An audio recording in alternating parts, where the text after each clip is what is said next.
Hello, everyone, and welcome to this public online seminar on the impact of artificial intelligence on learning and teaching in higher education. My name is Luca Lantera. I'm the head of the ASEM Education Secretariat. Thank you to participate with us today. I'd like to share my initial presentation with you.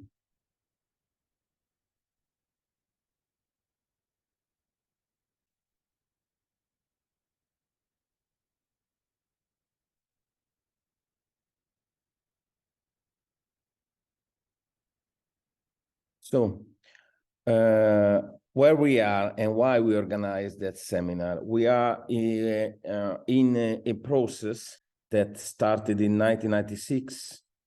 It's a unique informal platform that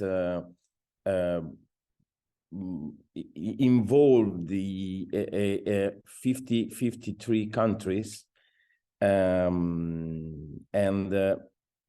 some countries on the European side and some countries for the ASEAN side, plus the European Union and the ASEAN Secretariat. The ASEM process is based on three pillars: political, economic and financial, and social, cultural, and educational. And today we are here because we are part of the educational part of the ASEM process. So the ASEM leaders decide that is fundamental to open a dialogue and cooperation in education. Education considering both higher education and school education and vet education as well, all the sector of education. And so they started an ASEM education process, and in 2008 they organized the first ASEM education minister meeting in Berlin. Starting from that meeting, ASEM partner and stakeholder used to meet regularly, and they focused their attention on 4 thematic priorities. The first one is quality assurance and recognition. And this is very interesting because in 2008 is the first process that start to speak about recognition and quality together. The second point is engaging business and industries in education. The third one is balanced mobility. And the third one is lifelong learning, including TVET. Then, during the process, other 2 transversal priorities were introduced. One is the sustainable development, and another, and this is also the reason why we are here today, the digitalization. That are 2 fundamental elements for the dialogue today within the higher education and education in general. Since 2022, Italy took the responsibility to run the Secretariat of ASEM process for 4 years. The current situation in the process and for the period 2022 to 2024 is that one. So we decide to establish 4 expert groups according to different thematics in the process. 1 expert groups on SDGs and education, 1 expert group on recognition and balanced mobility, 1 expert group on lifelong learning and TVET, and the last expert group on digitalization, chaired by Germany. And this is the reason why we are here, because in the framework of the work done by that specific group, we decide, and the group decide to organize that public seminar, online seminar. So thank you very much for the work that you continue to do in the framework of ASEM. I like to give you some elements regarding the next ministerial meeting that will be took place in Malta from 25-26 of January 2024. We will have the possibility to have to hear the different ministers on different priorities regarding the dialogue on education, and to have the possibility to organize bilateral meeting. We will adopt, as always, in those meetings, the chair conclusions, and we will present the stock taking report of 2024. But now, I don't like to take more time, and so I give directly the floor to Devi Akrami Flores, the chair of the digitalization group. And so thank you, David, and please, the floor is yours.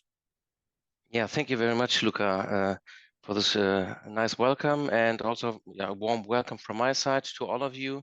As Luca said, my name is David Akrami Flores. I work at the German Academic Exchange Service at DAAD, and I would now like to give you a brief introduction into the work of the expert group Digitalization, who organizes this seminar together with the ASEM Education Secretariat. And thank you also to Luca and his team for this support. So next slide, I think, yes.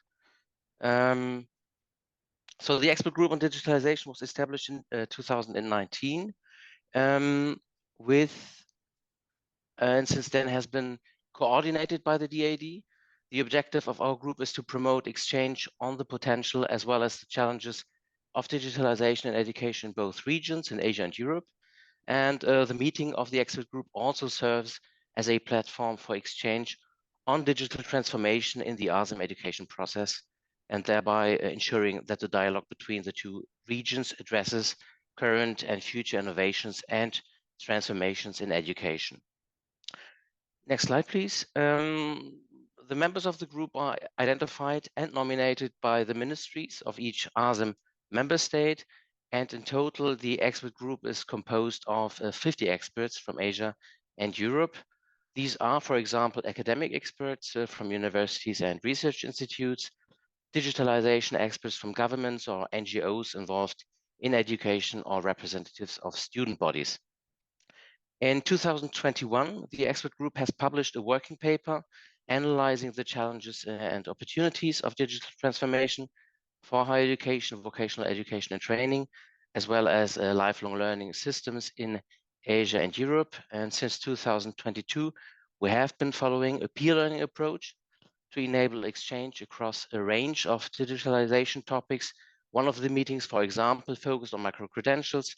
Other meetings dealt with different formats of digitally enhanced learning and teaching, and most recently, the impact of artificial intelligence on higher education. And as Luca already mentioned, the latest ASEM senior officials meeting decided that the different ASEM expert groups are to organize online seminars open to all interested stakeholders and of course also the general public, in order to increase the visibility of the ASEM education process, which is why we are here today. And yeah, since artificial intelligence has an impact on higher education in many different ways, I'm particularly happy that our speakers can provide a broad set of perspectives ranging from higher education institutions and student representatives to entrepreneurs. So without further ado, I will now hand over to our keynote speaker, Dr. Supatida Prompayuck. She is a strategic coach and lecturer who has been working on digital transformation over 2 decades. And she has worked in different global companies, for example, as program manager Asia Pacific at Google Singapore, where she was responsible for product acquisition and digital product adoption for the consumer and education segment. She also worked in the public sector as an advisor to the Minister of Higher Education in Thailand. Dr. Supa, the floor is yours. Thank you. Thank you so much. Okay, let me share the screen. So, all right. Hi, everybody. And it's my honor to be here to join the public online seminar on the impact on the artificial intelligence on the learning and teaching in higher education. So today my 20 minutes will be in a brief, and there's a lot of things happen. So, and thank you very much, David, for the introduction. So I would like to share in so many aspects on what I have a chance to work in digital way, public sector, and also on the enterprise side. So that that will be very interesting for everybody to see. I think everybody already like thinking about the future. So if you're thinking about the industrial revolutions, everybody talk about AI today, but I'm thinking about our age. Think back on when we were young, on the way when the industry or this business is been driving with lots of things in the past. So going back to 17, so I don't think I born yet, but that era we are talking about the stream power, and then we're talking about electrics in the next era. And just a decade or 20 years back then, we talking and we heard a lot about the information technology. And then it's quickly turned that today we have to live and die with AI words. That's what we are spreading around. I just would like to share that in each industrial revolutions, there is the power behind the scene to drive this business. And we can see that a lot of people talking about the AI, and that's how the higher education have to think about that. And that's also, if you think back, it's also impact on the way we manage the education in the university as well. So lots of each stage when the industry change is also related to that what we have to prepare the people for the future. So I think this is another big turn that we have to thinking about. So when we talk about the AI, actually in a in a whole ecosystem, it's not just only the AI, but it's all about the integration of Industry 4.0 that is related to everything. So if you're talking about a robot, if you're talking about drone, I think we see a lot of technology change, but why AI has been mentioned a lot because it's the brain of everything to help people working. So in the Industrial 4.0, we already heard about lots of things, but AI, it seems to be a very popular word and seems to be challenged because it's very close to a human being capability. So I don't think we need to talk about what is AI. So right now, you guys can just go to ChatGPT or even Bard to share, to find the information about it. But what I'm going to discuss next is like how this information come from and how what is all this information that we have to consider and how we can utilize all this technology to related to in the education. But from these two screens, on the left-hand side, you might see this is from ChatGPT. On the right-hand side is from Bard, which is from Google. And you may see a little bit of a different on the interface that each brand, each technology try to add something to solve the existing problem. For example, as I mentioned, when we find the information, we not even know where it's from. But if you see the highlight on the right-hand side, you may see that the technology try to fix the pain point that the highlight, they have a reference, the source of the reference down there so that we can check the source. But anyway, I think we still need to figure out quite a lot that, hey, is that true? On what is true? Is that the related link? I think there's so many topics to discuss on what we should see in the screen. So for this, I don't think I have to share much about what's AI because I think we already know that the artificial intelligence is the development of the computer system. And I think what we talk a lot is because it's become a very human intelligence like. So the most important part that I would like to share is how it's work. The information we just get like from the previous slide is also based on the information spread around in this world. Starting where we have the internet.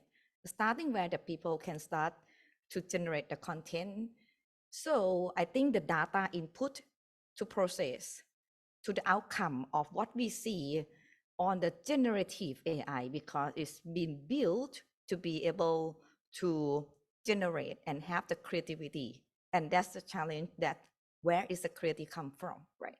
So I think when we have the information show on the generative AI, I think from the input process and the output, that's another challenge on how we can build the ecosystem to have the outcome of the information. It's also related to the input of the content generating in this world as well.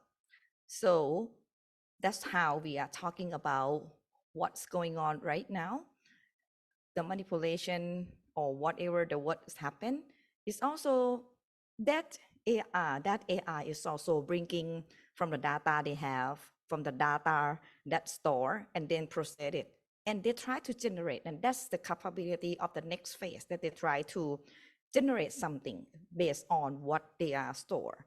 So that is what happened right now, that you may see a lot of things come from not just only collecting data. So this is how a lot of type of the AI happen, that they try to be like a human-like, to be able to generate the things. So this is the capability that in the business world try to utilize this to help the business working. So that's why one question. Would it be possible to share it in presentation mode? I think it would be easier to watch.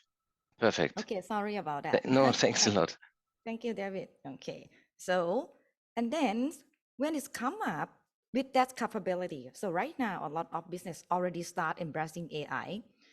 The reason I have to mention about this, because this is a thing that where us as an educator have to thinking about what is the expectation of the outcome from the university in the future. So you may see that it's not just happened in this year or for the last 5 years. The revolution of the AI has been started for long, as a lot of people already knows. And it's really happened to become the commercialized.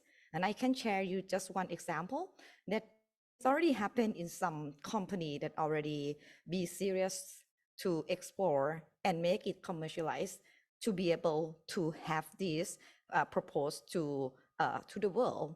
Like, for example, you might heard about some research in the beginning, but right now there's a lot of the product that come up to be able to solve the pain point of the business.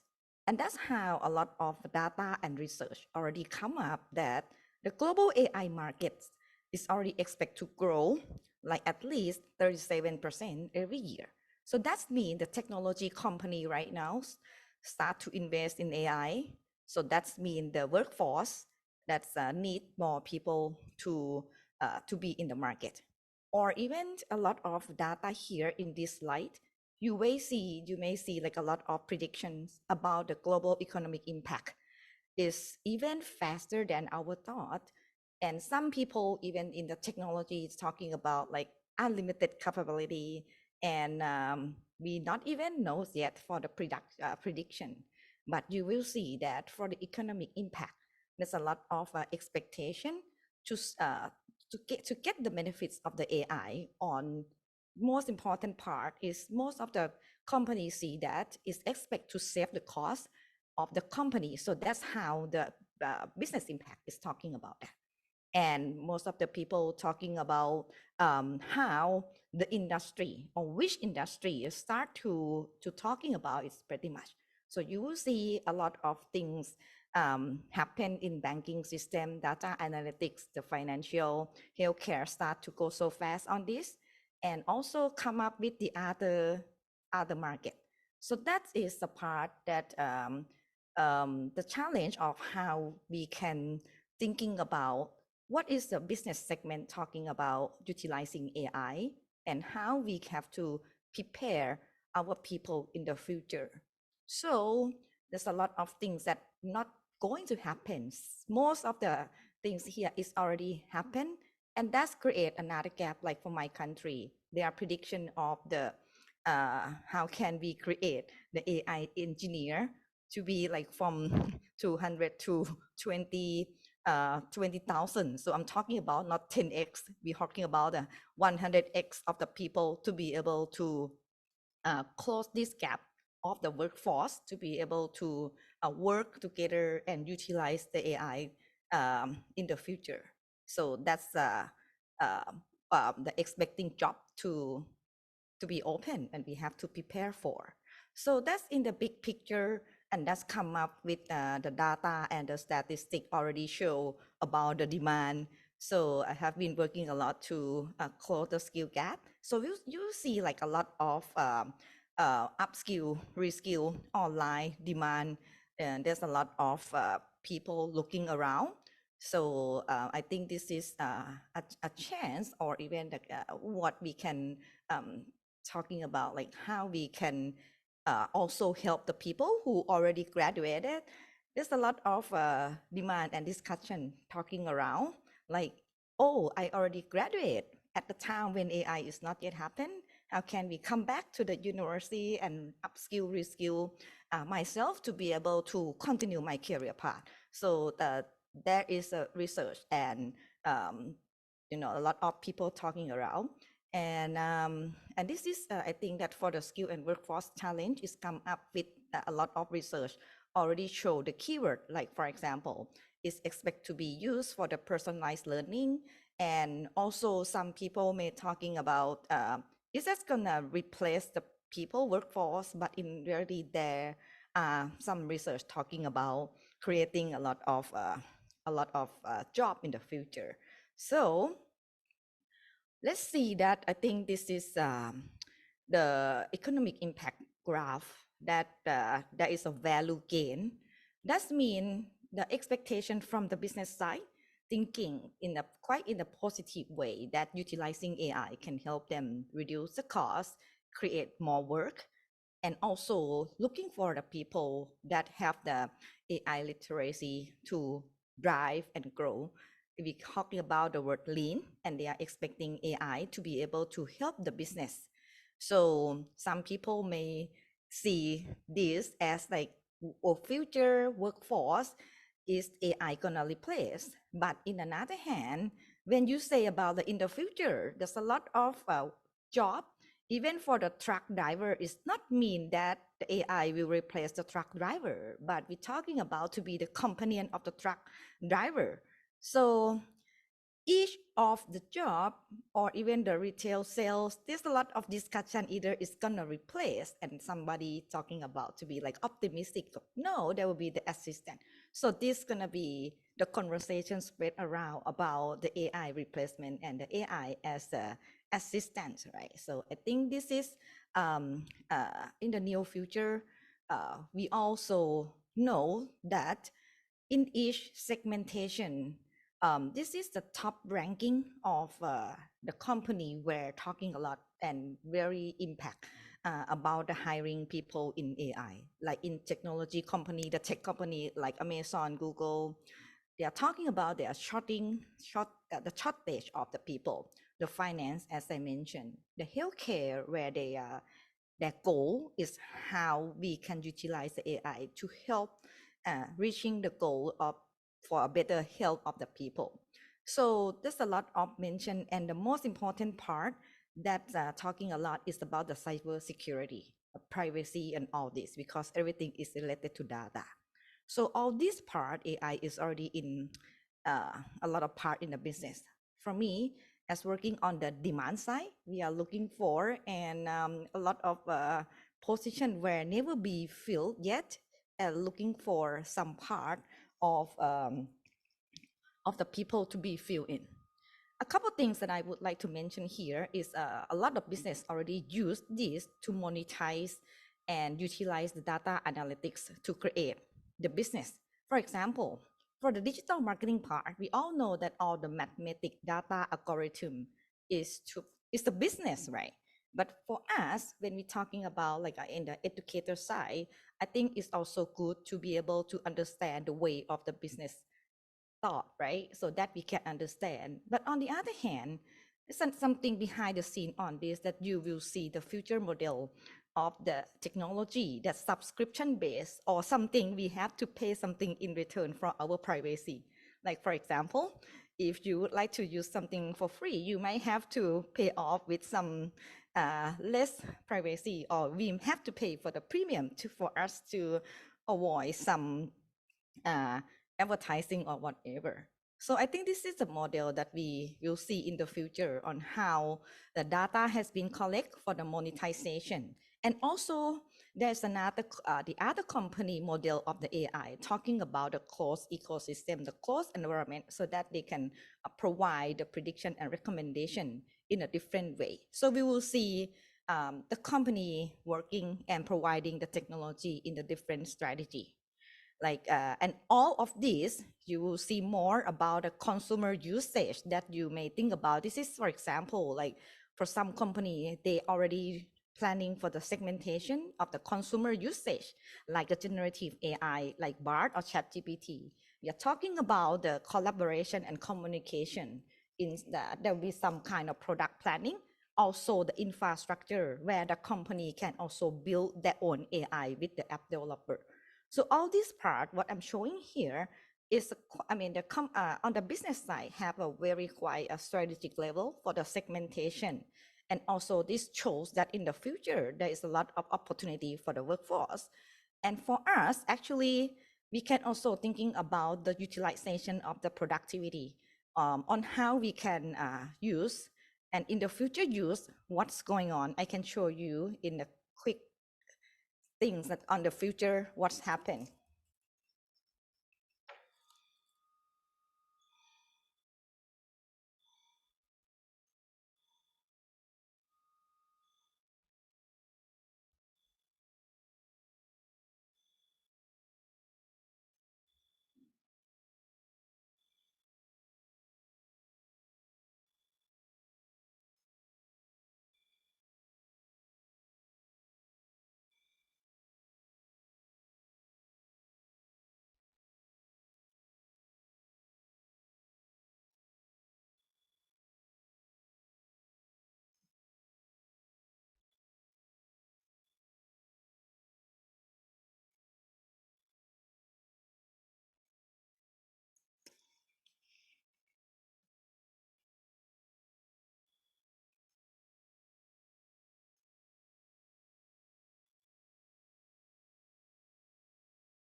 I'm just sharing to you here that all the collaboration about the productivity will leading and changing the way of working.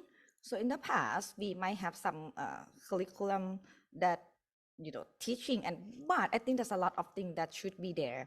So this is the future of working, and not really a future. It's already start where we just order or use the prompt and everything is just come up automatically. So this is how the business has been driving, because of this is the speed of working where people need, and it's already changing the things. It's not only the way that we just write a short word and automatically come with the email. We write some prompt and then it's automatically come up with the slide, with the setting picture. It's already there. So that's the part where the business needs the speed and productivity. But for us as an educator, how we can balance the way of working and the learning process, that is what we are talking about. And not only the text and the picture, you will see something that even in the video, we used to discuss about the graphic design or the people who used to learn the program, how to create it. But right now, it's very simple to create the photo automatically, or even the video. Or I would like to share you this video where it's quite interesting for us to see how the Thailand. I would like to start with the, I'm sorry, the voice here.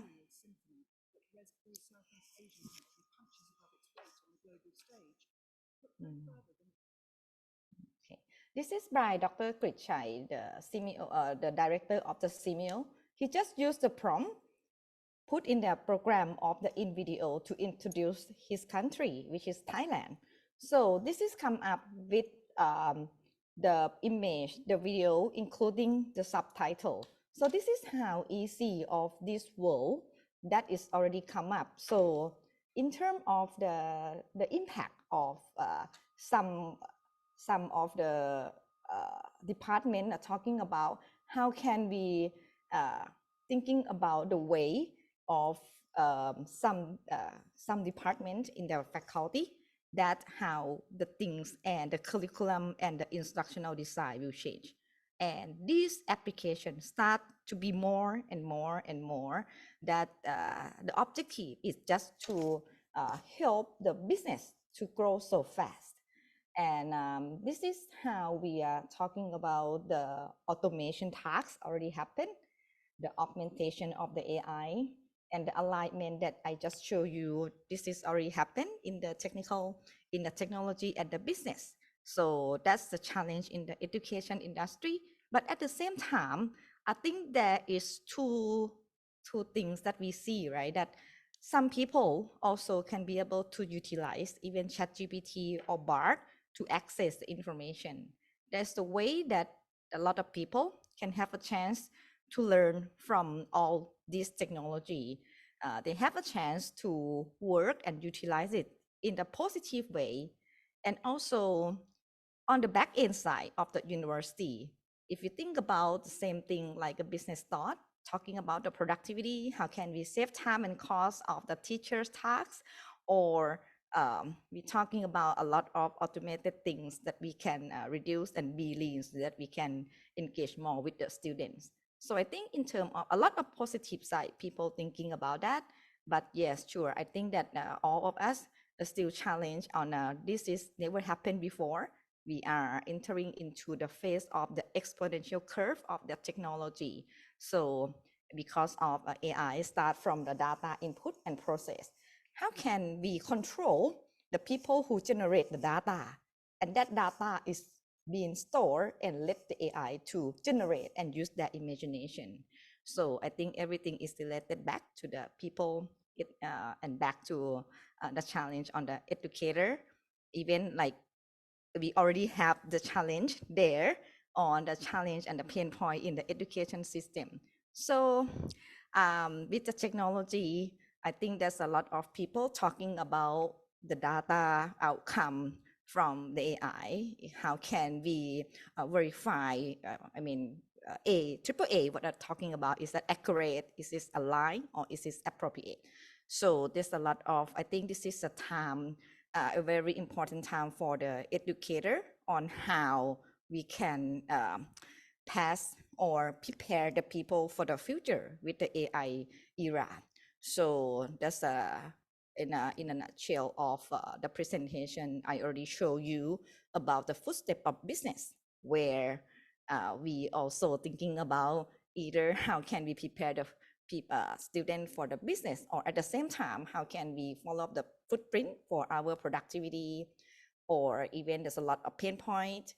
It seems like the business already have the pain point and they utilize the AI to solve it. How can we solving our pain point in education with this technology is another things that quite interesting. And yeah, for sure, I think our role responsibility with this era where the exponential growth of the AI, I think we need to, have everybody discuss, and this is another challenging job during this period of time for preparing for the AI in higher education. Yeah, thank you. Well, thank you very much for this insight and for this great overview, Dr. Supa. As we have heard, AI is likely to have a major impact on society and, of course, also in education. And it will most probably also simplify work for lots of people.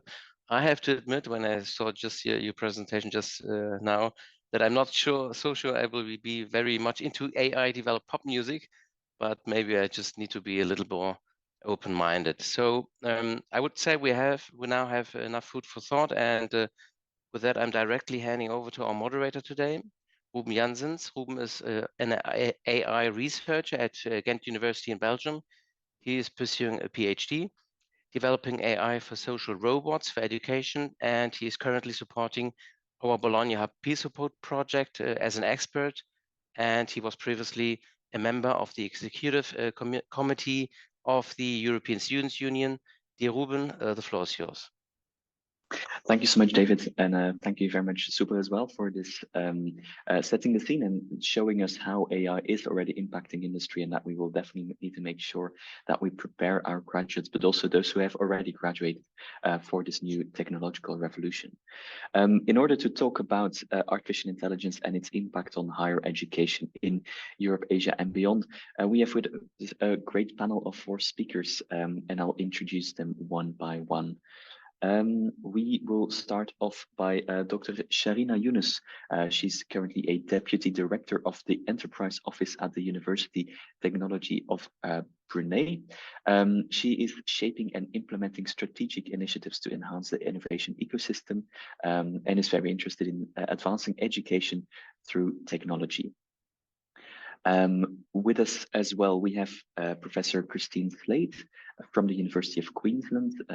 There she's at the Institute for Teaching and Learning Innovation, and her areas of expertise are assessment, academic integrity, and as more recently, artificial intelligence in education as well. Then we have Professor Joshua Ellul, Professor of Computer Science and the Director of the Center for Distributed Ledger Technologies at the University of Malta, researching interdisciplinary areas of emerging technologies, such as the techno-regulatory aspects of blockchain, smart contracts, and artificial intelligence as well. And last but not least, we have Bastien Degardins, the membership coordinator of the European Students' Union, a student in bioinformatics and biocomputing at the University of Lille in France, and has been a student representative for 4 years at the local student union, then in the National Union of Students of France, and now in the European Students' Union as well, where he is, among many other things, involved with AI and digitalization in higher education. All right, thank you very much for joining us, all of you, and all of the attendants as well, of course. And let's just kick off, and maybe I will ask the first question to Joshua. Joshua, can you maybe explain to us what you see as AI in higher education, and what are its main opportunities that it brings, but maybe also the challenges? Yep. So really, if we think actually about the internet and the wealth of information that the internet really brought, required us, whenever we were undertaking some task, to filter through many different sources, assimilate that information, and then produce something with it. Now, what AI is really doing is allowing for us to not have to digest all of that information, particularly ChatGPT and these new generative models, not to have to go through all the information available, but ask for questions and get information back very quickly. So the main changes that we're seeing from these particular types of models is that students can now start to learn on their own, or learn more on their own through such tools, which means that we can take a lot of the discussion, a lot of learning out of the classroom, and allow for time in classroom to be more focused on discussion and academic thought, really. All right, thank you. Before we continue, I had to explain to you that we have a Q&A system. So the participants, you can see a Q&A button at the bottom of the screen. It will already be open now. You can send in questions throughout the entire panel discussion, but we will get to those questions at the end. We have about 10-15 minutes for Q&A, so we will get there then. All right, so thank you, Joshua. AI basically making use of all the information on the internet and making sure that students can actually access that information by themselves, so that we can maybe focus more on the teaching and learning in the classroom at the university. Bastien, maybe what do you think are the key opportunities, challenges, and risks of AI in higher education? Okay, so basically we think that we have a lot of opportunities regarding the student-centered learning approach, especially because, you know, AI can adapt and help learners to learn at their own speed, and also assess in a synchronous way in order to help people improve the way they can learn things. But we think there are also a lot of threats, especially regarding learning process of the AI itself, because we have been having this really important issue with AI, that is that the data provided to learn for a model are in a way really biased, and that based on the population you used and the population that you collected the data to train the models can be really different from the population you will use the tool on. And so one of the main threats that we identified as Student Union is that the models could be not adapted to some population based on the people you use the data of to train the model. So we think that we can really do a lot of things and help improve the student-centered learning, especially regarding underrepresented groups of learners. But we have really to pay attention to the kind of discrimination that not AI can bring, but basically the data set AI was trained on. And can you explain how that can help, for example, underrepresented groups, which you just mentioned? Okay, so basically there are a few cases, and we can adapt this rule more generally. But for instance, imagine that you are a foreign student studying in one country, and you are facing issues regarding the language you are learning on. Basically, if you have an AI tool that helps you learn the things that you need to learn progressively, then maybe you can mention this fact, and the tools may be able to help you and adapt to the way the information are brought to you, or the way they are assessed progressively, etc., etc. And it can really help tackle a lot of issues, because the way we learn is like really standardized when we are in a class. But if you adapt the learning process to the different difficulties they can face learning something, then it can really be a really good opportunity regarding that. It can also help tackle discrimination in many ways, or help higher education to be accessible to some publics that cannot attend to higher education the way it is built today. Okay, yeah, that's very interesting. On one side, maybe helping people that don't speak the language to learn it, maybe to go through this language barrier, but then also to really personalize the education to each person's individual skills. We'll come back to the biased the models and those threats a bit later, but maybe I will first ask Christine as well. What do you see as the opportunities that AI has in education? Mm-hmm. Well, I first, I guess, wanted to place what happened in Australia when we had the, and the thing about Gen AI at the moment, of course, is the public accessibility, so everyone has it. And that was 1 month out from when we started our academic year. So we didn't have much time. So I guess we had a continuum of people. Some academics and professional staff were going, this is fantastic, I can't wait to try this with students, right down to the other end where they thought this will take our jobs. And so the first thing we had to do was address the affect. So the emotion, there was an emotion that came with it, with the sensationalism of it. And that clouded, what people thought. So those who were confident in digital literacy and other things thought, wow, this is great. If their discipline area had, like, say, journalism or something like that, which already uses AI, they're comfortable with that. But we had other people who, and I'm sort of not just using the binary, we had people right along, but we had other people that were very afraid. And actually, even now, we have students that are concerned that they will make a mistake. So we have people sitting with, this is a fantastic opportunity, which we all embrace, our universities embrace, but we also have what you didn't ask me about, which was the negatives of integrity. So we've had a lot of integrity stuff in Australia.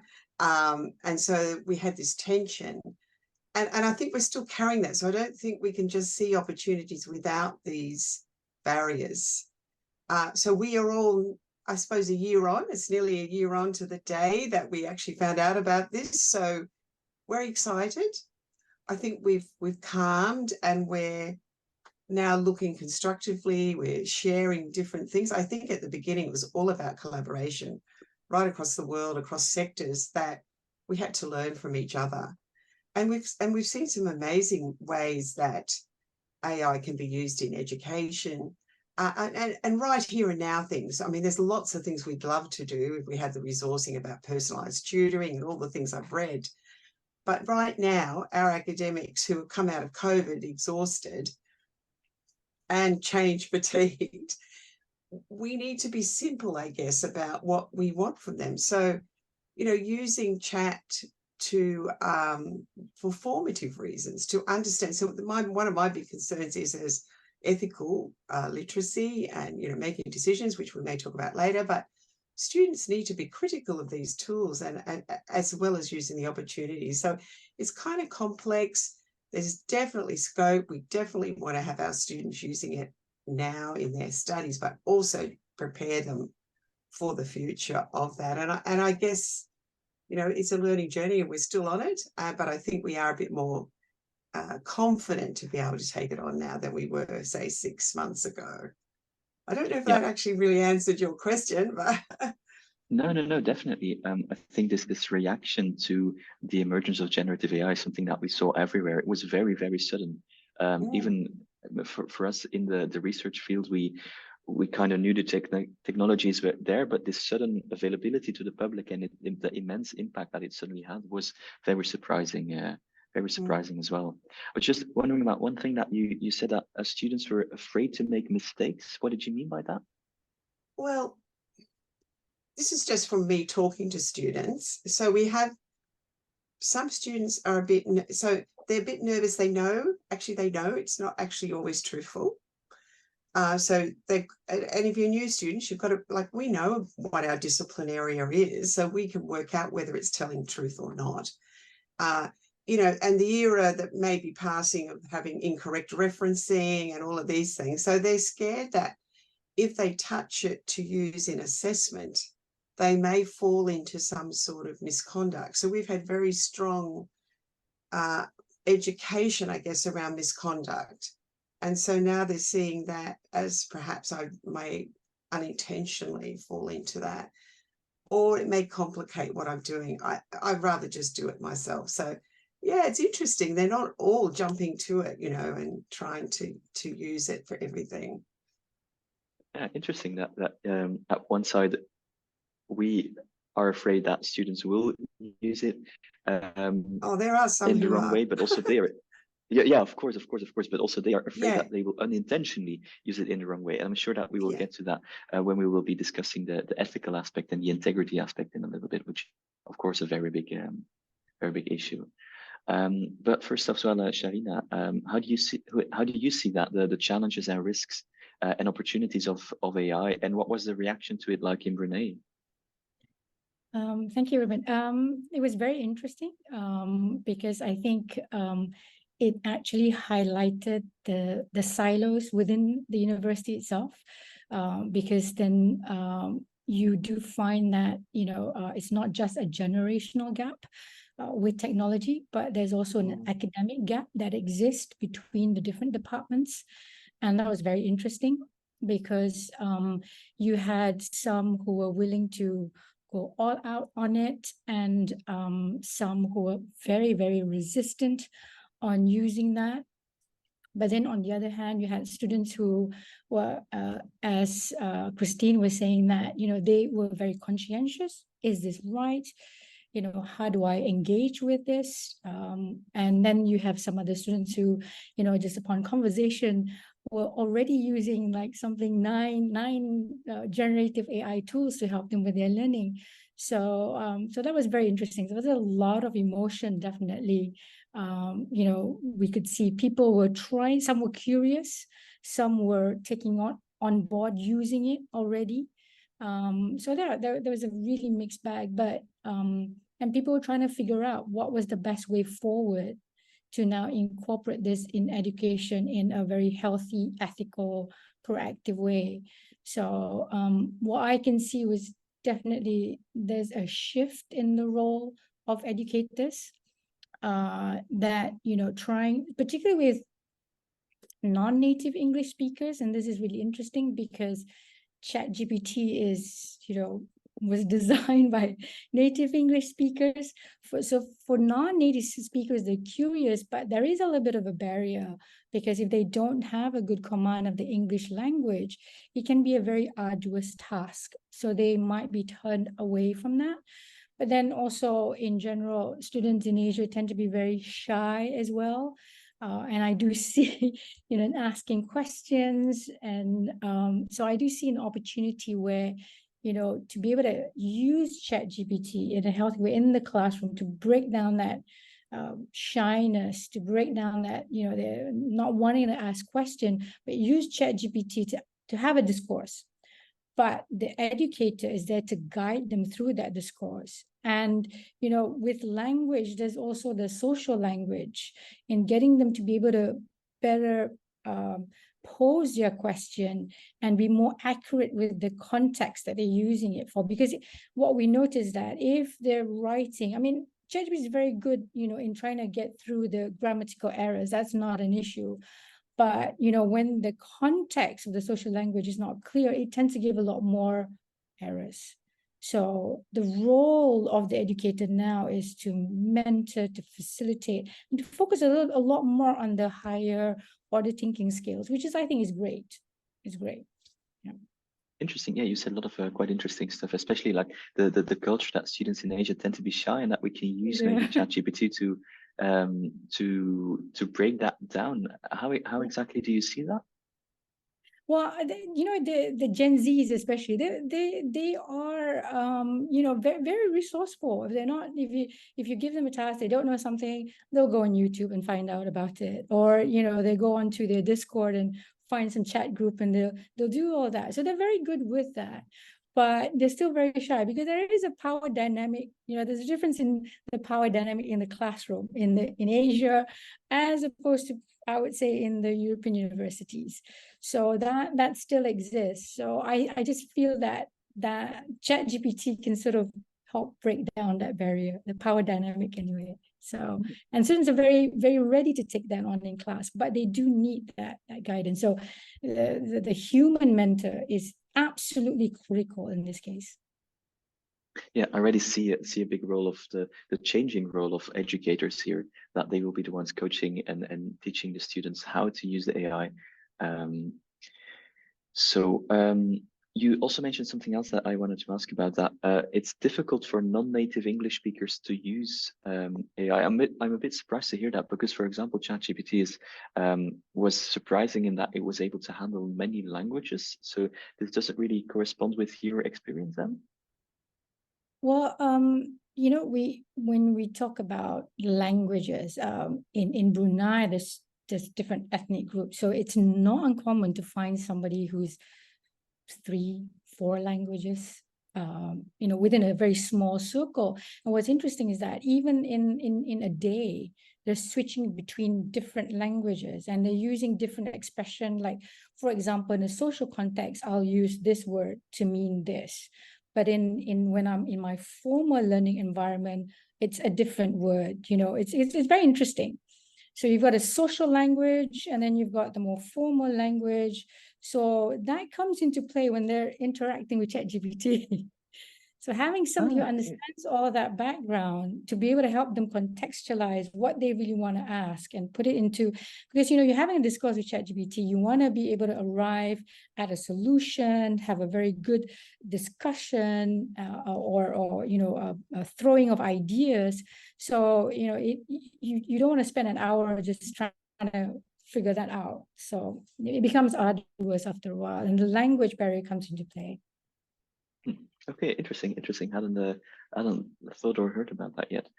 Okay, let's maybe move to how it's actually being handled at your universities. Maybe we can go back to Joshua as well. How is the University of Malta handling AI? What are can you share some practice examples from your university?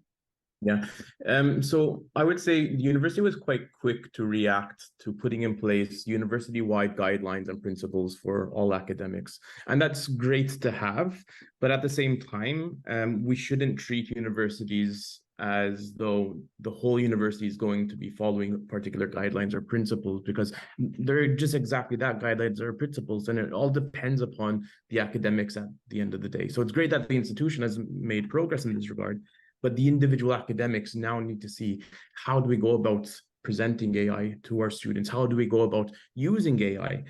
So some good practices that we've been seeing and we've been adopting include using ChatGPT, using various tools in class. So rather than just go through certain material or go through certain tutorials, we say, let's walk through with students using the tools for particular tasks. Let's walk through with students identifying where the answers coming from such tools are incorrect and where we need to challenge the AI or the answers that we're getting from AI. And so I would say we're seeing particularly some good practices. I've heard also of some bad practices, originally banning of AI, discouraging of AI, saying that it will be caught or we'll catch it using our detection tools. The good news is that university issued guidelines saying that do not sort of worry explicitly about AI detection tools. We're not going to rely on them blindly, because that's the thing. If you rely blindly on an AI detection tool, you may end up telling someone that they plagiarized from AI, but the detection tool itself is AI, and it may have made, well, I guess, yes, it's a mistake because it's all statistical and probability at the end of the day. So I would say we need to really approach this with openness. We need to approach this with humility as well, saying that we do not have the full framework to work with as yet, and we're learning as we go, and we don't want to discourage you from using the tools. So I would say that's sort of a number of different thoughts about what we've been doing at the university. Interesting. Yeah. So you say that you're kind of showing students in class how to use ChatGPT, what kind of errors it makes for different types of tasks. What kind of tasks are you talking about then? So it really depends on the teacher. Myself, I've been demonstrating a lot how we can use this for programming, for coding. So this is, well, half the students are tech savvy. We also teach coding to non-tech students, and demonstrating to them that in certain types of tasks like coding, a lot of the times we're spending finding the right answer online. This is what we typically do as coders. 90% of the time we're searching online for the right answer. AI has just helped us find that answer much quicker. Now, what we're showing them is using these tools, we need to verify that answer. We can't trust it blindly. Is it the correct answer? We show them, yes, copy that code, plug it into your code base and see if it works. Is that what we're going to become? Just individuals who copy and paste answers from elsewhere and see if it works? No, we need to somehow come to the conclusion that the answer is fit for purpose. So then beyond coding, I think one of the issues where there's a bit of doubt is, what do we do when it comes to assessment, when it comes to textual assignments, for example? And there's some fear from academics asking, what should we do about AI detection tools? Well, my question would be, what should we do about a particular student asking their friend to write an assignment for them? It's no different in this regard. We should still have other mechanisms in place to verify whether the student rightfully has written that or acquired or somehow learned the knowledge that they need to have, or whether some other individual has provided that information for them. So one message we're trying to get across, or at least amongst certain colleagues, is treat AI just like it's information coming from another person. Do the typical verification processes you would. Yeah. So also you say using different evaluation methods, basically not only one where it's totally possible that someone else is writing this for you, basically using it in the same way. Indeed. Yeah. Okay. Well, you mentioned assessments, which I think is on everyone's mind. So maybe we will just continue with that. And I think, Christine, you will have some things to say about that, as you're already have a lot of expertise in assessment, I think, before AI, and now, of course, as well, very hot topic.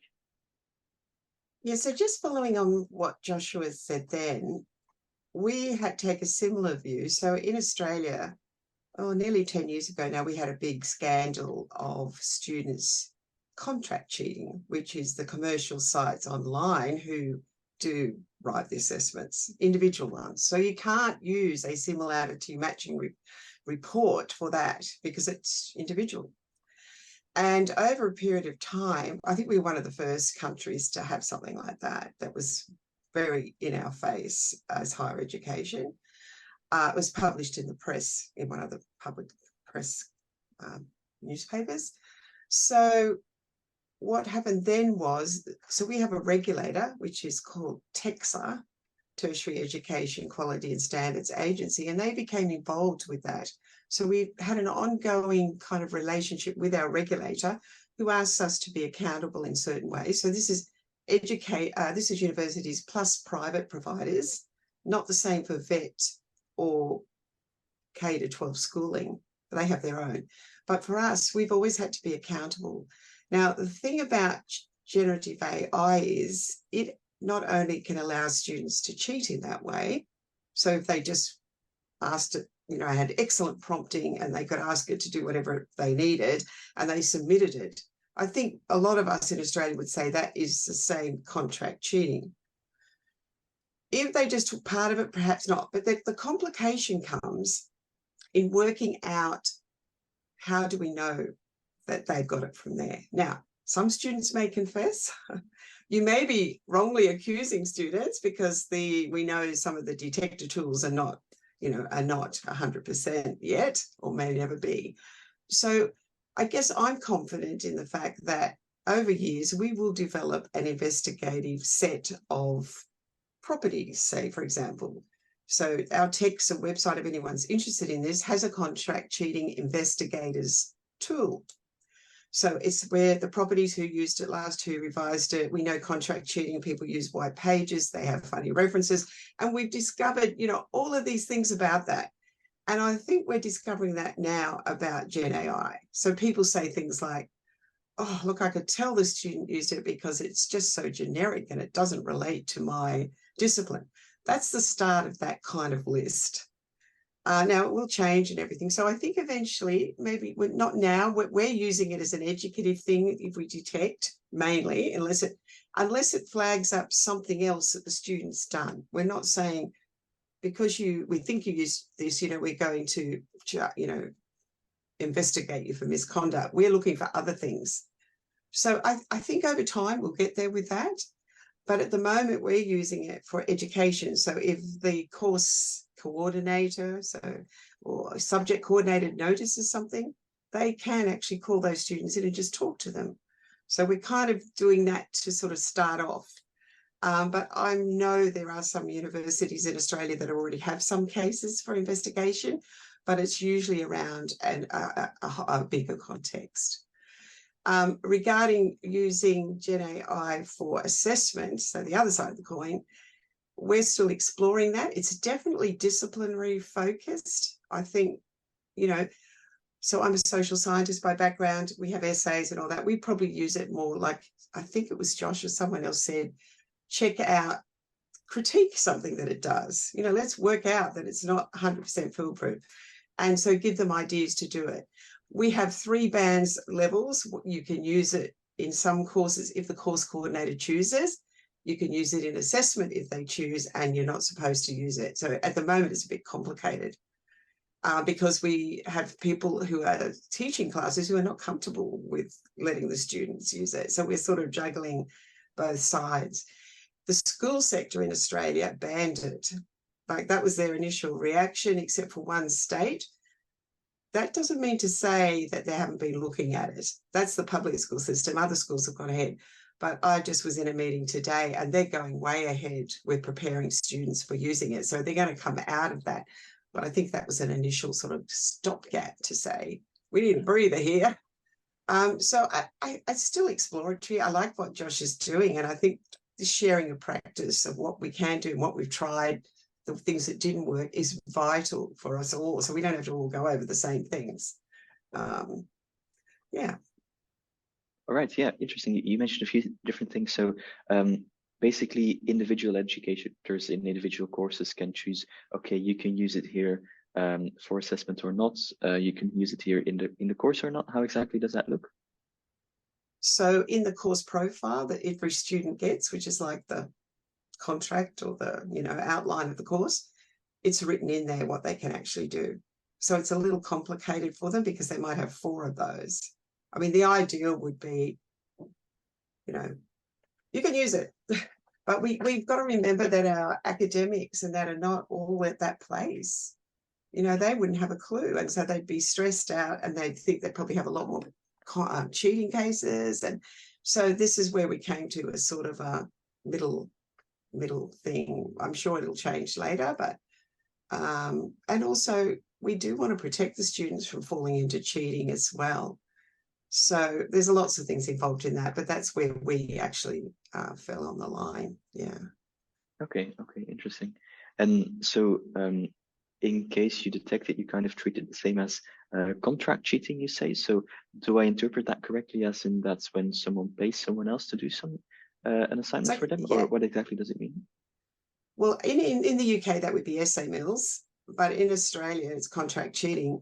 The definition is, you know, the family member that Josh mentioned or whoever, that's been around for years. What we discovered through our process as a sector, that is all of these cheating websites who try to persuade students to use their services by telling them it's not cheating. And they have a, you know, we've written a paper about this, that they can tell them the price by page. So in the middle of the night when we're maybe asleep, the chatbot, which, you know, is an AI thing, used not for a good thing here, tells them, how can I help you? And so they sort of lure it in. Some, you know, some would be hardened cheaters, but a lot of the students are vulnerable. And so we're concerned about that. And so before they know it, they've actually bought this thing, but they don't actually cheat until they actually submit it as their own work. That's where, so if they decided they didn't want to use it, they still haven't cheated as such, not for good practice. But so that's what we call contract cheating. It doesn't have to have money involved, but it is a transaction, and it is submitting somebody else's work as your own. It's hard to detect. Yeah. Okay, and so you have a set of tools to kind of detect this is likely something that comes from there, and then if it kind of matches those features, then you will investigate it. Well, yes, we have a whole structure of that. The markers have ways that they know to look for it very quickly. The course coordinator verifies whether they think there's a problem, and then we have a service role in each school where someone then decides to investigate or not. We have technologies, Turnitin's authorship is one where you can look at all of those things. It is a long process though, so you have to be fairly convinced that there is something there. But yeah, Australia's very advanced in this. I think everyone thinks that maybe we're a lot worse than everybody, but I'm sure you'll find the same thing. It's just that we had to go into it very early on. So a lot of Australian research and practice has come out to help that sector. And I do believe that that will help with Gen AI as well on the negative side of the coin. Yeah, interesting. Very interesting to be able to transfer that experience to this case as well. Bastien, maybe how do you see, how does the students' union see handling cases like this, the integrity aspect? Okay, so yeah, one of the first things that happened when ChatGPT was released in higher education is the political science institution in France banning it automatically as soon as it was released. It's one of the first things that actually happened. And so we think it says a lot about how some people see AI as a threat in higher education. So actually, we had a lot of debates in ESU to tackle this issue, and here is the conclusion. We think that we should see AI as a tool and not as a threat. So let me explain this. The question is, and we think it reflects on the fact that the way we assess students nowadays is in a way really old-fashioned. Let me explain this. When we want to control the knowledge of one student on one topic, we usually have essays or multiple choices questions. And most of the time, we assess students that way. And now we are afraid because we think that AI can threaten this way of assessing students. But the question is, why do we still assess students that way? Because it's easier, faster, or because we are just used to the way of doing this. And so we have been saying for decades, well, maybe not decades, but let's say at least 10 years, that now that we are in a digital era, we should change the way we assess students and assess knowledge for many different reasons. The first of those is that because we have new tools to learn, because the labor market as well as the fact of being a citizen don't have the same requirements, needs than before. Back in the days, we used to need to know a lot of things by heart and to be able to write down all the knowledge we have on one thing. This is not necessary anymore today. Like a century ago, we needed to be able to compute a lot of things on paper or by hand. Nowadays, we need to understand the concept, and then we have computers to do this kind of work. And so we have to admit that the needs for labor market and the needs just as being a citizen in a society really drastically change over the time. And so we think that AI, the rise of AI, should be considered the same way as the rise of computers in society. When computers arrived, when internet arrived in higher education, a lot of people said that we should not use, like, for instance, Wikipedia or online research, and that we should go in the library and look at the books just to find the knowledge, because what we'll find on internet will not be accurate. Turns out 20 years later, we use internet on a daily basis and we never look at a book. This is not the reason why we have mistakes in the way we do things. So we think that we really need to see those two revolutions the same way, and need to reflect on the fact that, yeah, when internet arrived, a lot of teachers actually considered it as a threat, while it was an amazing opportunity to improve almost everything in our daily lives. And we think that AI will absolutely do the same. And so we have a lot of questions about the assessment, and our thought is the following. In the case of, let's say, an essay that you do at home, in the case of a thesis that you will have to hand over and be evaluated, or if you have to write code as a computer scientist, which is my case, let's say that if you use an AI tool and that your work is actually better using that tool, what should we prevent you from using it? Like, let's say that you have access to internet, then what should we ban the AI tool, assuming that they are all accessible on the same basis for every student, of course.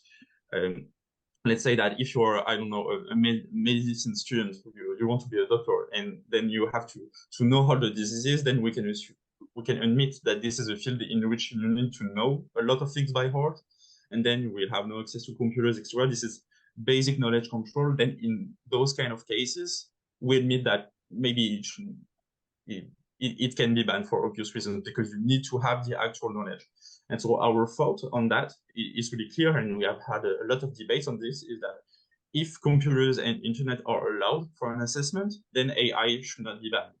In the case where we have no access to outside resources, then this is relevant not to have AI allowed in those kind of assessment. And this is where we draw the line, because we think that in the cases where you have no access to outside resources, then this is because this is knowledge control, which is, let's say, legitimate, and that in those cases we may have reasons to ban AI and it's legitimate. But in the other cases, we didn't find any example of where it should be banned, and so we think that it should not be banned.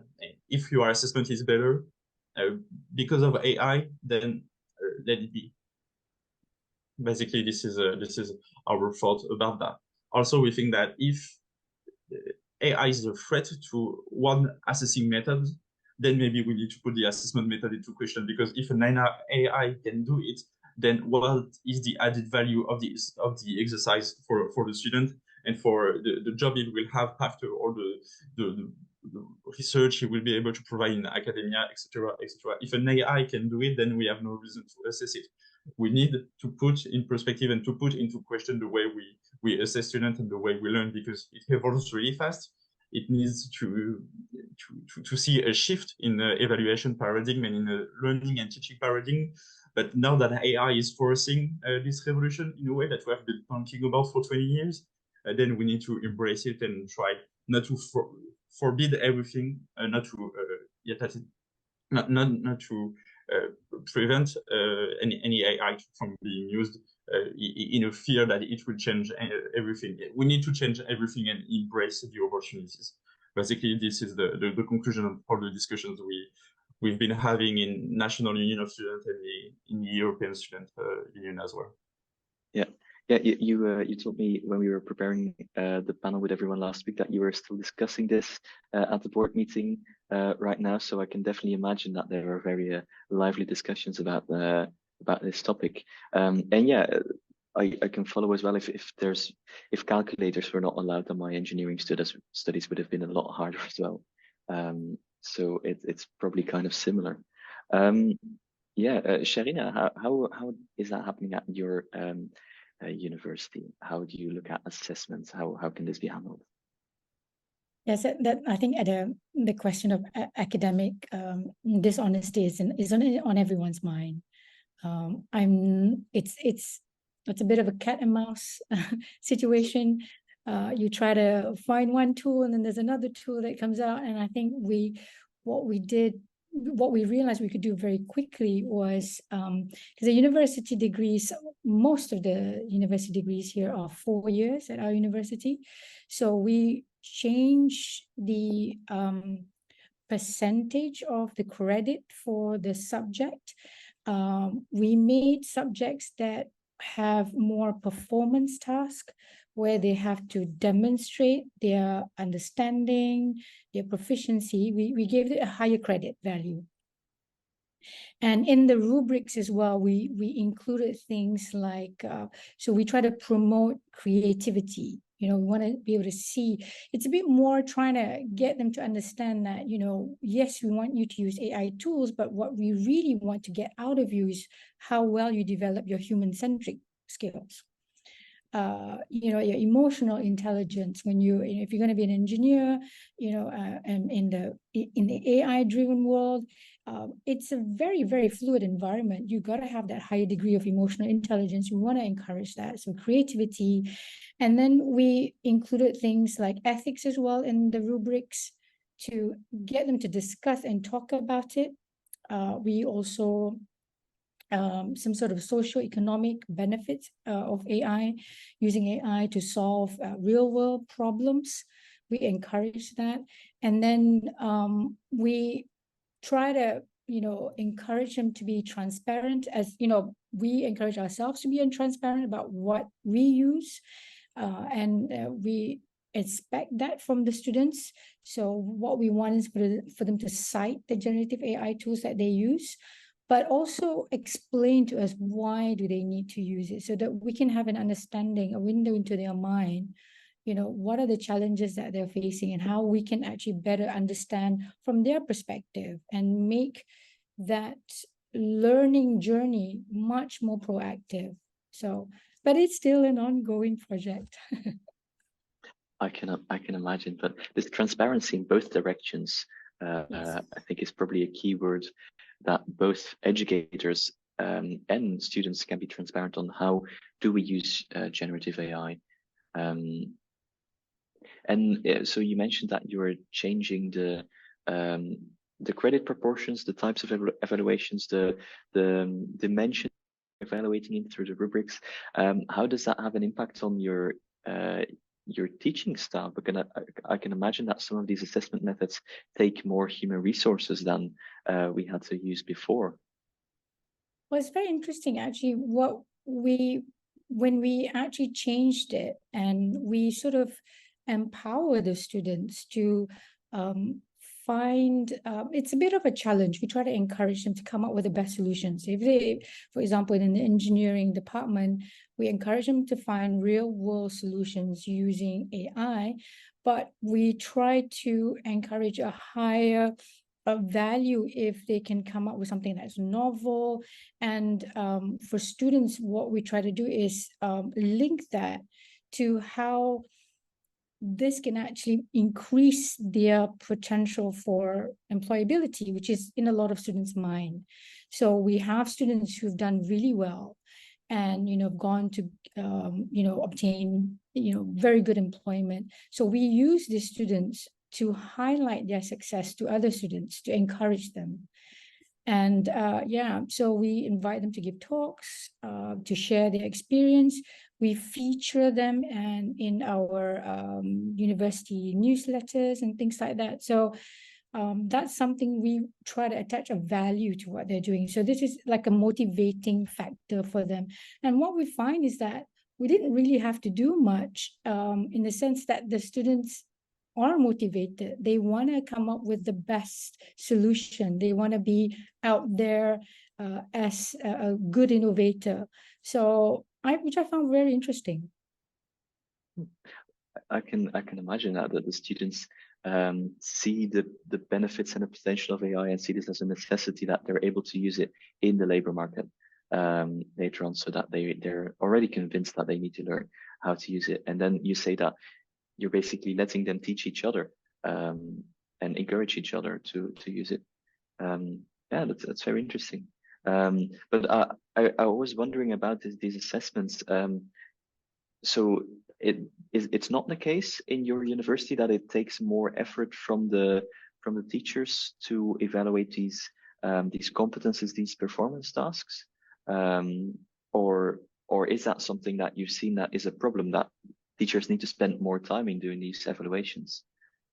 Well, I think what I found was that I wasn't doing so much of the paperwork in trying to catch up with a lot of the reports that they were trying to, traditionally it was very, a lot of, the pedagogy was a lot of constructivism, but now it's different. It's curiosity-based learning. So I'm having more conversations with them.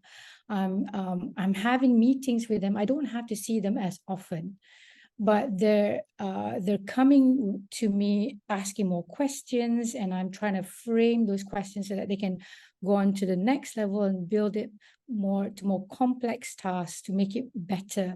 So that was very interesting. And I found that, I don't have as much paperwork, but I'm spending more time with them in building a relationship. Okay, yeah. So less reading reports, less paperwork, maybe less face-to-face time, but more intensive because it's actually conversations, it's actually interactive. Okay, interesting, thank you. One other aspect that we definitely need to talk about is regulation in general. Perhaps Joshua, I can start about this with you. What kind of regulation, what kind of legal frameworks do we need to cope with the challenges of AI, and especially in education? Yeah, so one of the big issues about regulation in AI is we first need to discuss what do we actually want to achieve. And once we know what we want to achieve, how are we going to achieve that? And what specifically are we regulating? So there's been a lot of talk in Europe about regulation of AI, and other jurisdictions are looking into it as well. But the reality is AI is just a type of algorithm that was invented in the 50s, 60s, and nothing much really has changed since the first AI algorithms were proposed. So what exactly are we regulating? Are we trying to regulate all uses of a particular type of algorithm? And if that's the case, when we're talking about, let's say, systems that are used for aviation or courts or something that really needs to be regulated, does it really matter if you're using an AI-based algorithm or if it's just traditional software? So I think we would really need to frame the question, what are we trying to regulate? And the reason gets a bit more complicated because there are serious concerns about certain types of platforms that we're using, social media platforms that have the capabilities to alter the fabric of society. Now, if we're talking about social media platforms, they're not necessarily AI. They might use some AI, but they're not necessarily AI. So I think the discussion, especially amongst legislators and regulators, needs to be apparent of what it is and why they're regulating.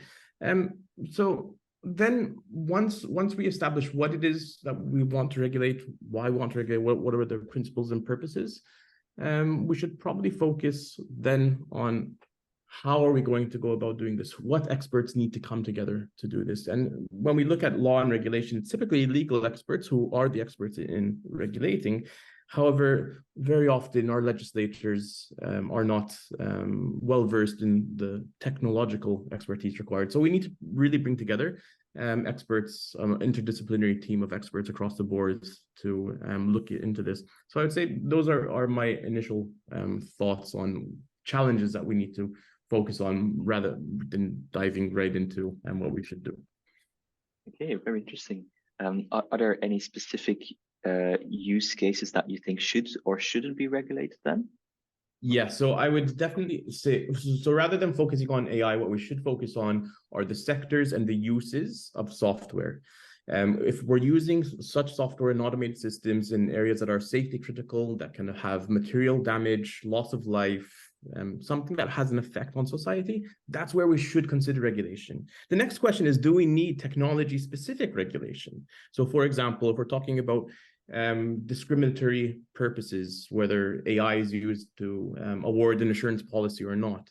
We've had non-discriminatory laws for decades. Why do we need laws specifically to say that AI should not discriminate? The laws already say it should not discriminate. So we just need to make sure that whatever tools we're using are fit for purpose within the particular sectors. So where do we definitely need regulation? Health, aviation, all these industries where we've already had regulation. The question now is, how do we make sure that they're fit for purpose?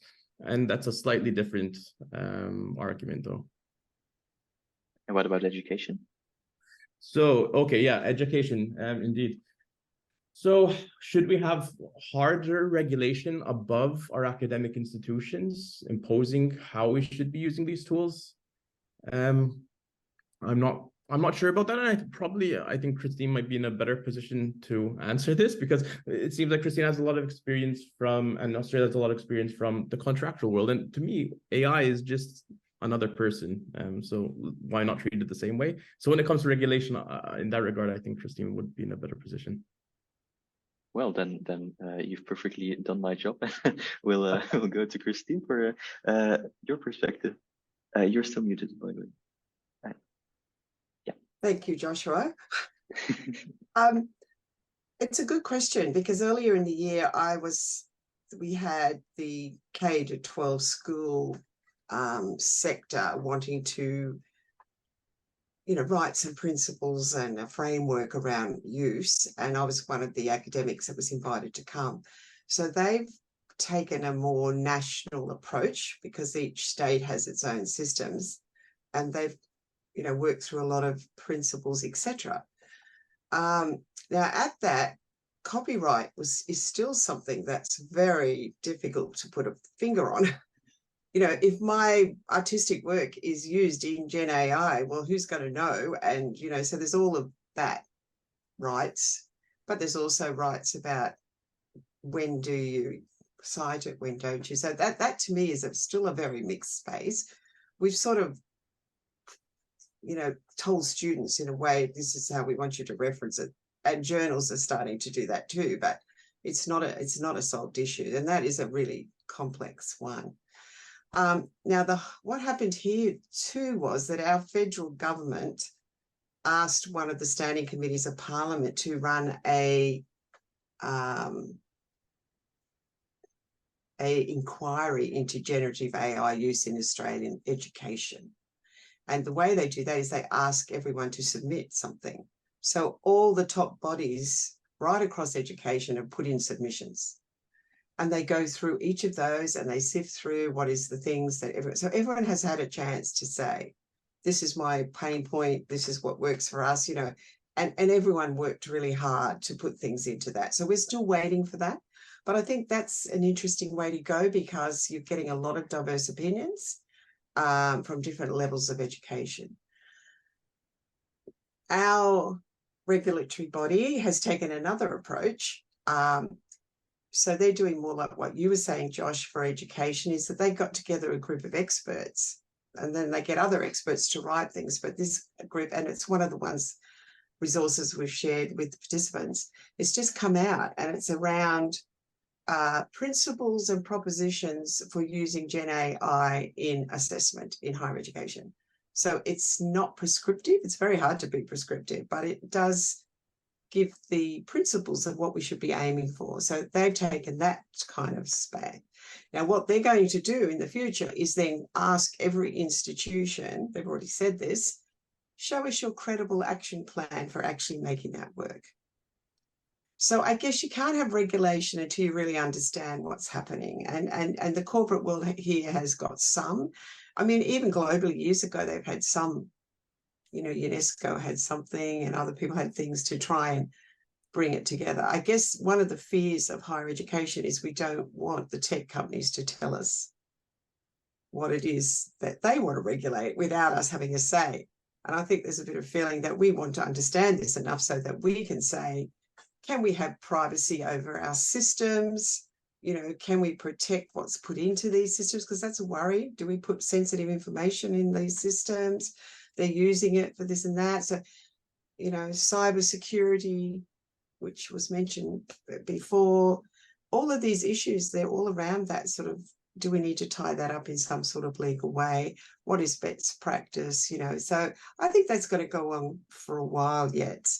But we do need to be proactive about it, and we need to understand what each other are doing to keep on it, because otherwise we will just be told, this is how your enterprise, well, our enterprise systems, like, you know, from Microsoft and all of that, they've got it all in now anyway. So, you know, perhaps if the university's got an agreement there, that's a bit more tied up. But if you're a small institution and you don't necessarily have that bespoke style, what protection do you have if something goes wrong? So, yeah, a lot of issues, and I think we will need some regulation. It's just how much. Like we say, you know, Bastien said, we want to be able to use this as a good tool. You sound like you have really mature students too, Bastien. They're all going to be, you know, really wanting to use it for furthering their learning, which is fabulous. And I'm sure most students do, you know, but it's just all this other stuff around it that comes with it that we have to make sure we're doing right for the students. Yeah, of course, we have a very diverse student population as well. So how it's being uptaken will differ widely. I think also from maturity from year to year. If you're just coming out of high school, the master students, further education as well. Yeah, just a very small question. Is inquiry from the Parliament, is that specifically about education or generative AI in general in society? No, it's in education. In education. You can actually look that up. It's the federal government of Australia in parliamentary inquiry into generative AI, use of generative AI in Australian school systems. Okay, yeah. And you can read all the submissions if you've got nothing else to do to go to bed. Yeah, well, thank you. You've shared some resources already with us as well that have been shared through the chat, so that can be very interesting, I think, for everyone. We don't have a lot of time yet, but I still want to go to Sharina and to Bastien as well. How is the regulatory aspect in Brunei, in Asia in general, in the region?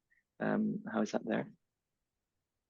I think, yeah, that we're still trying to understand, you know, try to strike a balance between the benefits and the risk of generative AI. And I think the issue is, you know, you've got the National Data Protection Policy Act, but then how do you translate that down to the organizational level? That's still a challenge, and you know, and all the different departments and everything. So we've set up a small committee at the university. We're trying to share what we know so far with other universities, and you know, share best practices as well. Yeah, but I think that we'll have to see and collect more data, try to understand more. I think, you know, we still don't yet have a good understanding what is the long-term effect or impact of AI in higher education. So I think there is a real need for us, you know, in order not to be told by the tech companies who are, you know, very much profit-driven, we need to collaborate and share data, share information on how best to move forward. Is absolutely critical. Yeah, this sharing, this collaboration, I think was mentioned all the way in the beginning of the discussion as well. And that's precisely why we're doing this.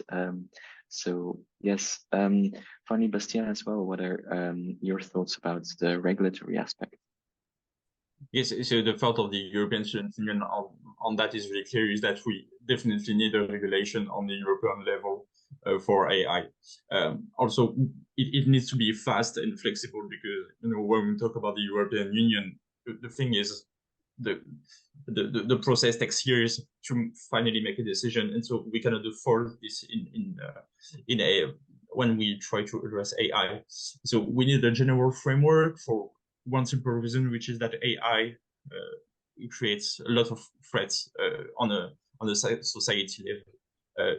We need to address the intellectual property issue. We need to address the misinformation and the content creation issue as well. And those are definitely things that we need to tackle just for the well-being of society. I mean, it makes sense. I think I don't really need to explain this.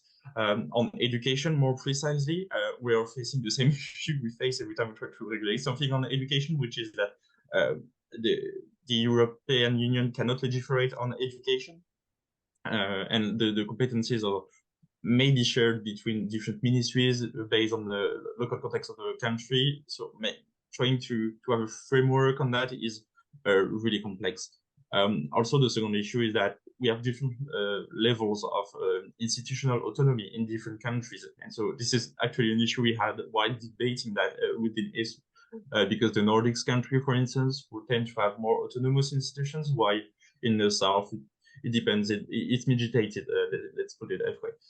So we will have to face those issues as well. But we think that we definitely need a legal framework to address the following issues, and especially regarding education. The most important thing is that we think that AI should not be used or should have a support role in every decision-making process that involves human resources or humans in general. Like, for instance, we think that it's okay to use AI for a lot of different reasons, but imagine that you would have to sort students, to class students, to cluster students in different groups. Let's say that you want to hire someone or those kind of stuff. We want to draw a really clear line about this, because we think that AI should not make the decision nor give a first decision that needs to be approved by a human. We think that regarding human resources and human management in general, that those decisions should be made by humans. That for instance, we should not have any kind of clustering of students based on AI decisions, etc., because we think that it could lead to really clear discrimination issues.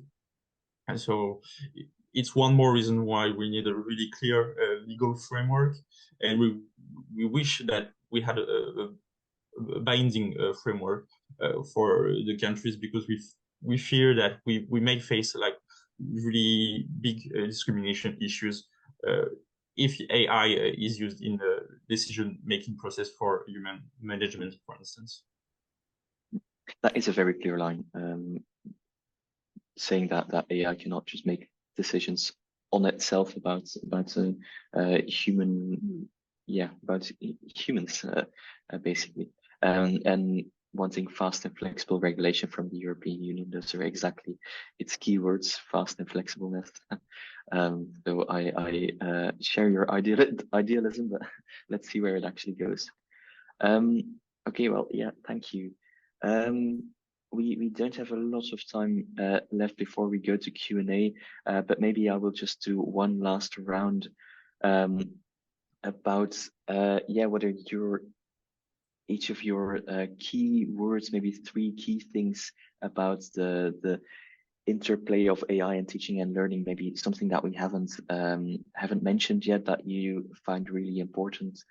Maybe Sharina, we can start with you. What are like maybe 3 things or less or more that you think are necessary for integrating AI in teaching and learning in our higher education institutions on the long term? I think for me would be adaptability. That is to be able to seamlessly integrate the evolving AI technologies into teaching and learning, but ensuring that the adaptability to changing the educational landscape, having a collaborative learning ecosystem, that encourages collaboration between AI technologies, educators and students, enhancing their overall learning experience. And I would also like to say that, to promote the idea of lifelong learning, not only for students, but also giving opportunities for academic staff for their continuing professional development. I think this is really important as well. So that's my key takeaway. Okay, yeah, thank you. Joshua?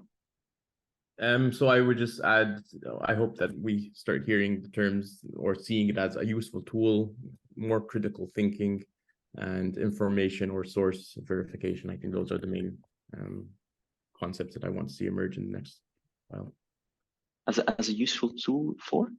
So just that we see it as a useful tool, that students are more geared towards critical thinking and also information and source verification when using AI. Yeah, so that we also teach students to verify the sources if they're using AI. Yeah. Indeed. Okay. Christine? I think that we need to recognize that assessment principles are constant and they're not going to change. And that's probably the foundation on which we can sort of test whether something's right in principle. I think we need to be confident. So we've got our literacy up as far as, that is, but we're confident to try some new things based on our principles. And I would like to see some ethical curriculum, not, but scenario-based maybe for students to be put in.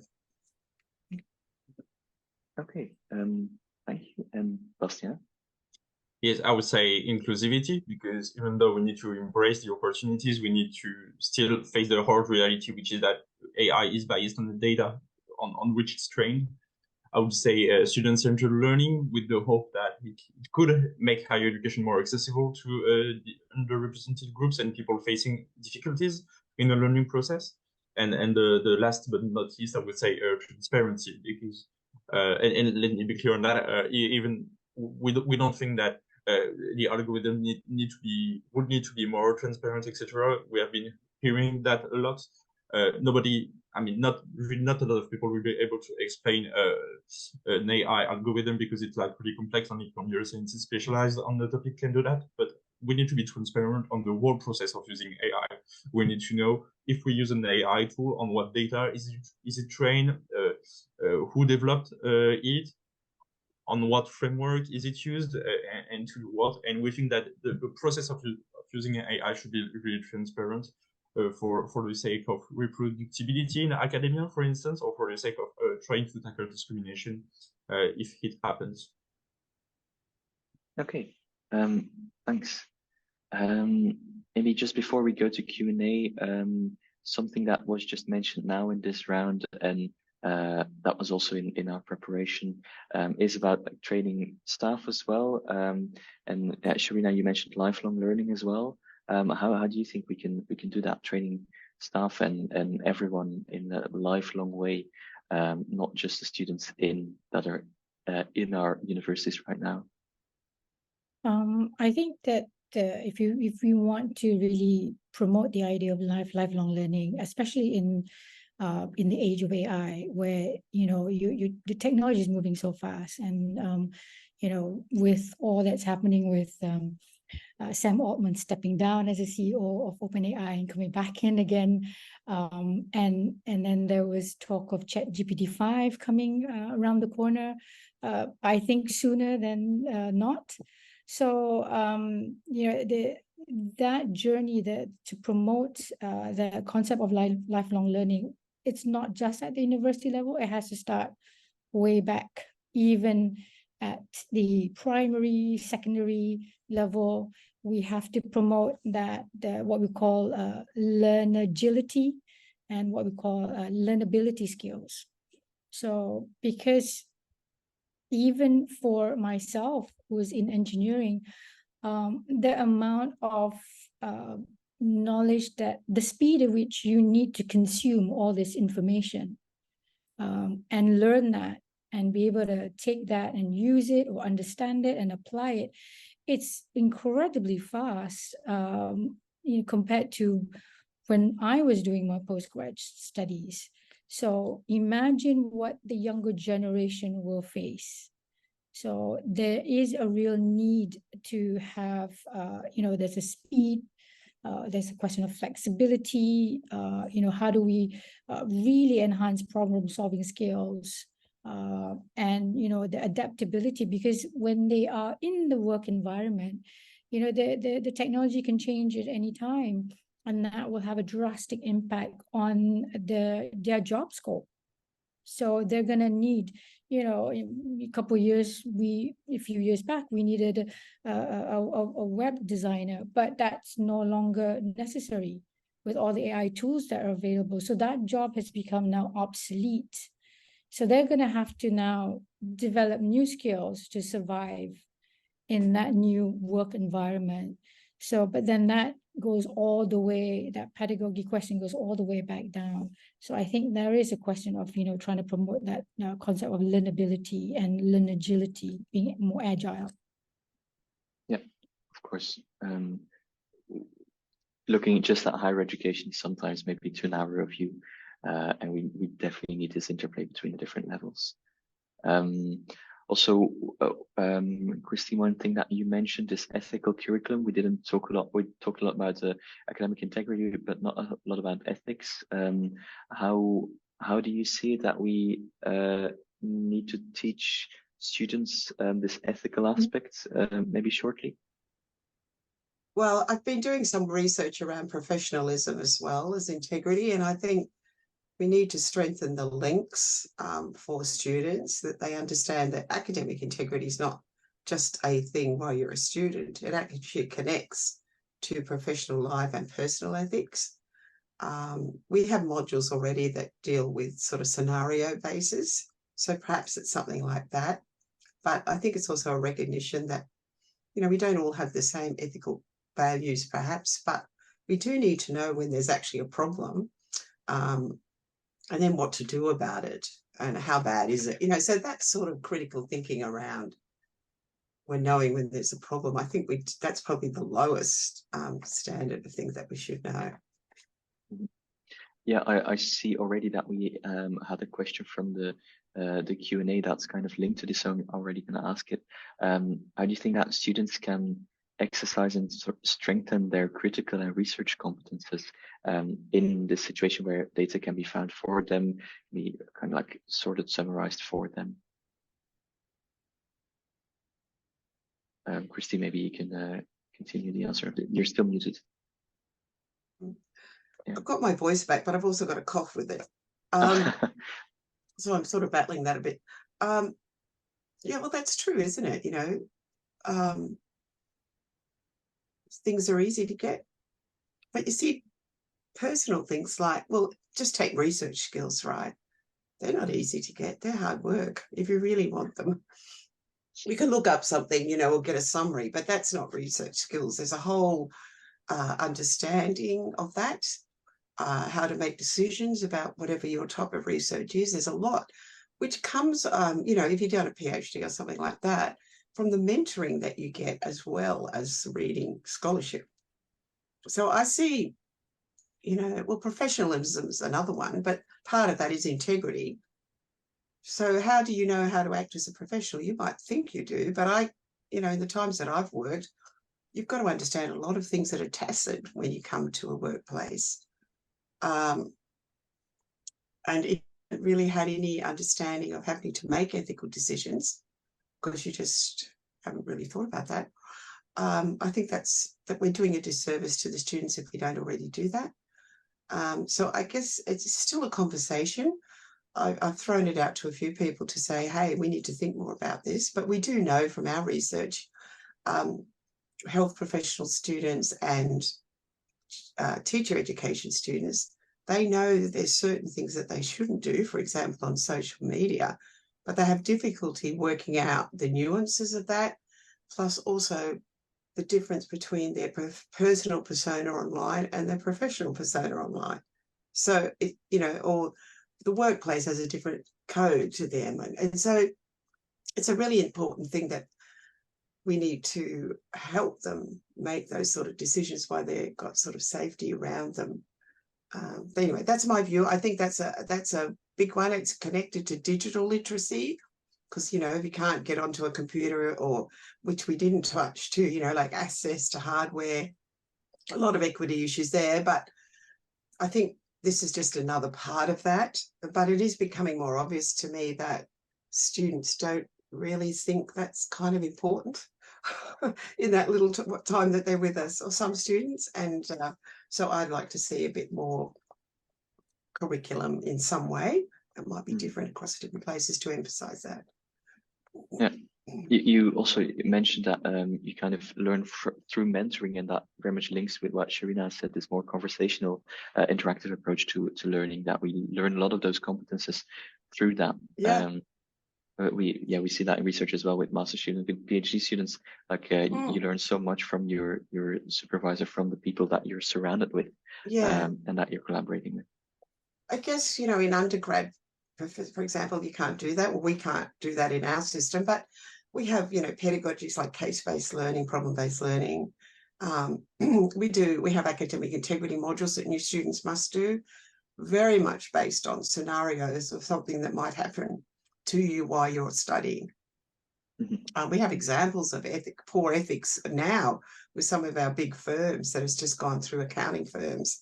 So there's ways that we could do it. I think from what I understand, we obviously have ethics in professional degrees in that, but I remember back, seemed to have more emphasis on ethics when I was doing things to what we have now. So whether we've cribbed it out, or so maybe another look at that to say, have we got enough here for the students? Okay, well, interesting. Another question that was sent in is, what about less developed countries that have less access or no access to these technologies? Also, the fact that it's a few and mostly American companies that have the financial and technical resources to invest in AI, is that something that might actually broaden the education gap? Is there anyone who wants to answer this question? I'll just add one thing to it, and then someone else can have a go. But I noticed that even in Australia, we have a lot of, you know, we're a big country per our population, and we have a lot of, so that's a problem for infrastructure. So while we have broadband and different things, it's not the same access for everyone. So people in rural and probably have the same other places, but we have schools where students cannot get on the internet reliably. How do we give them assessment with AI? You know, so we've got it in all levels, I suppose, socioeconomics, but also location, and then we have developing countries. So you have to be careful about that. You know, if you're going to set things that the students have to be able to use these tools, we forget that we've even in our own backyards have got people that cannot do that. Bastien, yeah. Yeah, well, we decided not to have policy about that, but we have had a lot of debates. And what I can say is that students are concerned about the fact that it's only a few companies that at the moment have the monopoly of AI tool. That, I mean, when we talk about AI, what people hear is ChatGPT, Board, Deeper, those kind of stuff. And I mean, not the other tools. So some companies have the monopoly on that, and so people are afraid of this, actually, and especially students, because they are well aware of the human rights issues that we can have regarding big companies that can have a monopoly and use some poorer countries to have like more financially accessible labor to label data, for instance, is something that we really discussed within ASEM. So we are really waiting to have some alternative tools to those monopoly tools. Let's put it that way. We want to be able to compare on a lot of different criteria, including a human rights approach, the different tools that we can use for higher education. So we don't have the solution to this, of course, because only massive investment can provide tools like this, but we wish to have more diverse possibilities, let's say. Yeah, fine. I may, Ruben? Yeah, sure. So I definitely agree with Christine in that it's an infrastructure issue, first and foremost, for getting access. Now, whether we're using AI systems or other types of systems, we first need to have access to the internet. Once we have access to the internet, the question of who has monopoly over these types of systems, whether it's Western or American companies or other, it's definitely an issue, a geopolitical issue. However, the approach that we're seeing in Europe is to regulate the space. And what worries me there is that we are creating barriers to entry for younger startups to get into the space and allowing for the big tech that is already there to abide by and lobby for regulation that is easier for big tech to abide by. So my worry is that whilst we need to worry about certain issues of accessibility, inclusivity, and so on, we may be creating barriers to keep these companies from not flourishing in our countries. And that couldn't be even a bigger barrier to having local innovation. And so we need to find the right balance. Yeah, definitely an issue that we need to think about in the regulatory aspect as well, of course.